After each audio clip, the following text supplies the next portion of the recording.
Hello, Hofstra fans, and welcome to the W. Mason Coach Report with head men's basketball coach Speedy Claxton. Coach Claxton, how are we this morning? Great, man. How are you doing, Stephen? I'm good, thank you. And Speedy, I know you're doing great because I was on the last trip. Your team's coming off a 89-81 win over number 24 Arkansas. Obviously, you've done a few interviews, and all has been recapped a lot. But what are your thoughts now, a few days later, of what was a monumental win for your program?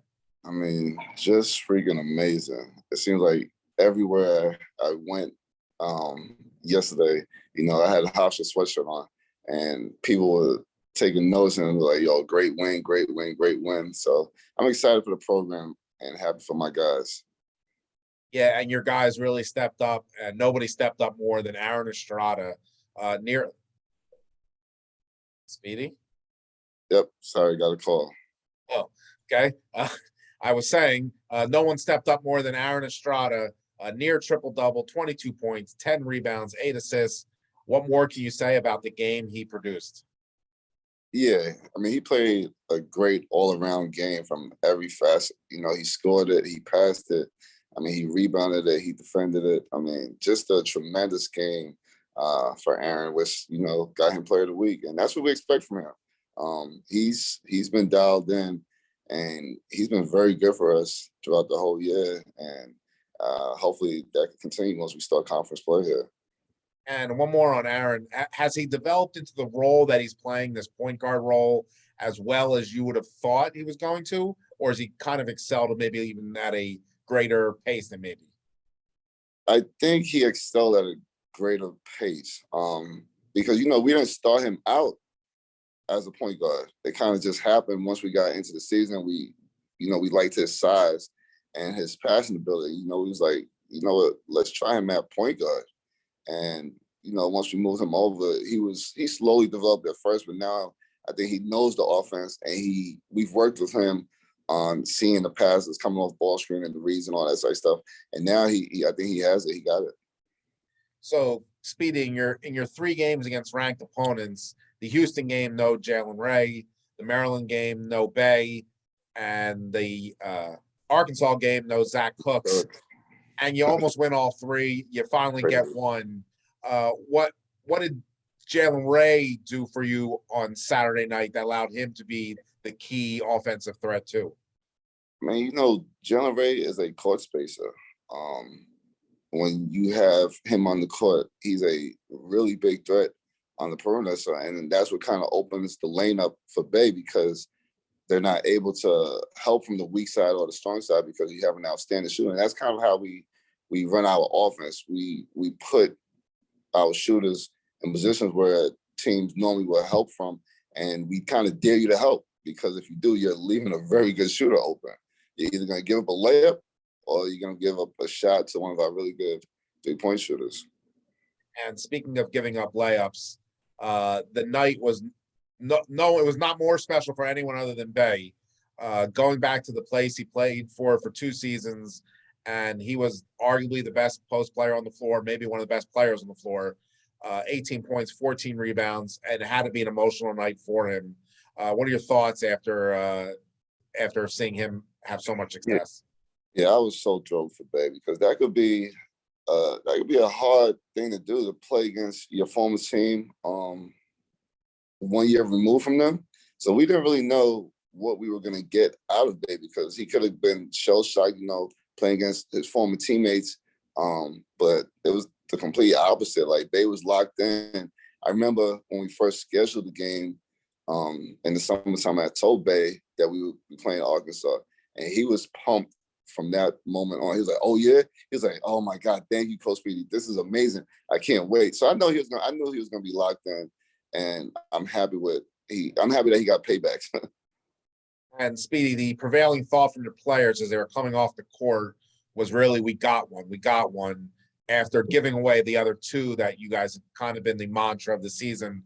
Was that kind of the thought process going into the game? Oh yeah, that was definitely the thought process. We knew that, we didn't even let them slip away. Like, we had those games won. Like, they didn't beat us. We lost them. And I told the guys, I'm like, listen, this is our last opponent right now out that we have a chance to beat that's ranked. I said, let's not let another one slip away. And to their credit, they came out and fought and battled, and we got one, man. It was just tremendous for us. Should we have 3 wins? We definitely should, and we easily could have. But we got one, and we're happy with it. And Speedy, the post-game locker room scene was awesome. Team celebrating. I'm sure you've watched it more than once at this point. Did you see Mr. Simmons with the Gatorade cooler of water over you yet? Oh my God. I watched that video probably like 20 times. And every time I watch it, I think my smile just gets bigger and bigger. At first I was like, how did he even get the water cooler into the locker room? But then I saw the videos you posted, and you could see him running with it from the court. I'm like, yo, he carried that all the way from the court. So it's just tremendous, man. You know, I really have a special group, a special bunch of guys, and I mean, we're on to something special here, man. Is there any payback for Jared for the extra water on you? Oh yeah, he definitely gonna have a couple more suicides. So Speedy, that you turn the page now. I guess 2 questions. How do you refocus the team after such a high, or has it already happened? Yeah, no, we actually spoke about that yesterday before we started practicing. You know, that's where we have to be mature. And was it a great win? Absolutely. But it's over now. We have to move on, and we have to prepare the right way for Monmouth, and don't take them lightly. Are they ranked? No, but they're a very, very good team. They knocked off a couple of high majors this season. They're having a hell of a year. So, you know, I kind of just try to stress that to the guys. And, you know, I told them, listen, we have a really good team now. If we play the same way every night with that consistent toughness, we have a great team. And it starts with Monmouth. Like, we go from here. There's no more looking back. Like, this is who we are. Yeah, you've touched on it there for a second. Monmouth is really good. A 10-2 on the year. You said a couple of high major wins, and you're going to their place. What's it going to take to be victorious in your final non-conference game? Toughness. I think the tougher team will ultimately win this game. And the games so far this year where we've been the tougher team, we've won.